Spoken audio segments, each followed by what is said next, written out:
এদেরকে তৃণমূল বলবেন না, বলবেন বালিশ চাটা। পিসি বললেই হবে। বালিশ চাটাকে কেন উনি নিয়েছিলেন উত্তর তো অভিষেকে দিতে হবে। কারণ ঋতব্রতকে যদি বালিশ চাটা বলা হয় তো বালিশ চাটার মাস্টার তো অভিষেক ব্যানার্জি। কেন পায়ে হাতে ধরে উনি ঋতব্রতকে রাজ্যসভার মেম্বার কে করেছিল, কিসের বিনিময়ে করেছিল অভিষেক ব্যানার্জি? সে প্রশ্ন তো আমাদের বাংলার যতগুলো নেতৃত্ব যা তৃণমূল কংগ্রেসটা গঠন করেছিল, আজকে যাদের আত্মবলিদানের মাধ্যমে মমতা ব্যানার্জি হয়েছে, তারা কেন আজকে সরে যাচ্ছে মমতা ব্যানার্জিকে তার উত্তর দিতে হবে। অভিষেক ব্যানার্জি বলছেন যে যারা এই দলে যাচ্ছে ওরা সব বদ্দার, ওদেরকে এক কথায় বলা যায় বিসি, তবে বিসি মানে বালিশ চাটা হতে পারে। সেটা তো বালিশ চাটাকে কেন উনি নিয়েছিলেন উত্তর তো অভিষেকে দিতে হবে। কারণ ঋতব্রতকে যদি বালিশ চাটা বলা হয় তো বালিশ চাটার মাস্টার তো অভিষেক ব্যানার্জি। কেন পায়ে হাতে ধরে উনি ঋতব্রতকে রাজ্যসভার মেম্বার কে করেছিল, কিসের বিনিময়ে করেছিল অভিষেক ব্যানার্জি? সে প্রশ্ন তো আমাদেরও আছে। অভিষেক ব্যানার্জিকে রাজ্য তৃণমূল কংগ্রেসের ট্রেড ইউনিয়নের সভাপতি কে করেছিল? তখন বালিশ চাটার কি কোনো অংশের ভাগ পেয়েছিলেন এই অভিষেক ব্যানার্জি? নেতা তো উনি করেছেন, তখন কি ভুলে গেছিলেন উনি বালিশ চাটা? যখন অন্যায়ের বিরুদ্ধে প্রতিবাদ করছে তখন বালিশ চাটার কথা মনে পড়ছে, তার আগে ওনার মনে ছিল না? ঋতব্রতকে নেতা তো করেছে অভিষেক ব্যানার্জি, তখন ওনার বালিশ চাটার কথা মনে পড়েনি? যখন ঋতব্রত অন্যায়ের বিরুদ্ধে মুখ খুলছে প্রতিবাদ করছে তখন বালিশ চাটার কথা মনে পড়ছে? মমতা ব্যানার্জি বলছেন বিজেপির বি টিমে না গিয়ে সোজাসুজি বিজেপিতেই যান। বিজেপির বিটি মমতা ব্যানার্জির বুকে হাত দিয়ে বলুন, ধানকার আমাদের পশ্চিমবঙ্গের রাজ্যপাল ছিলেন, তার বিরুদ্ধে কত লড়াই হয়েছে, আমরা বিজেপির দালাল বলেছি।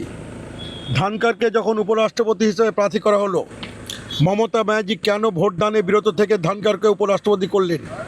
বিজেপির বি টিম পার্লামেন্টে যখনই কোনো বিল এসছে বিজেপিকে সুবিধা পাইয়ে দিতে বিল থেকে কে সবসময় ভোটদানে বিরত থেকেছে?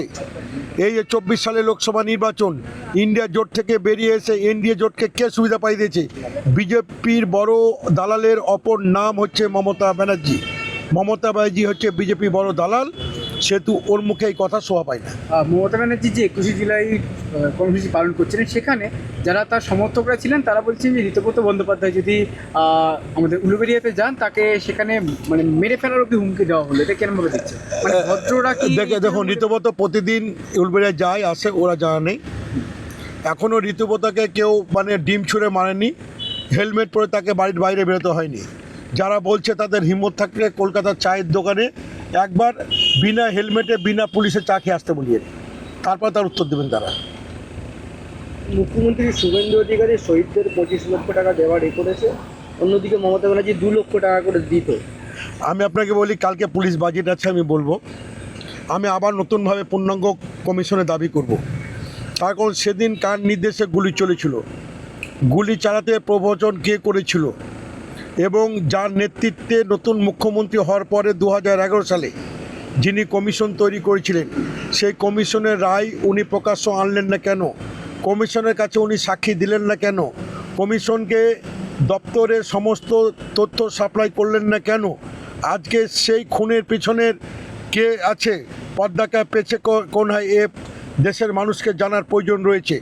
এবং আমি মনে করি যার নেতৃত্বে আন্দোলন হয়েছিল এবং যার নেতৃত্বে গুলি চলেছিল, সেই যার নেতৃত্বে গুলি ছিল তাকে কেন 2011 সালে মন্ত্রিসভায় নিয়ে আসা হলো, এটা বাংলার মানুষ কিন্তু নেত্রীর কাছে জানতে চায় এর পেছনে কি তথ্য আছে। মমতা ব্যানার্জি বলছেন এই লোক আমি ছাড়বো না, প্রয়োজনে সুপ্রিম কোর্ট পর্যন্ত যাব।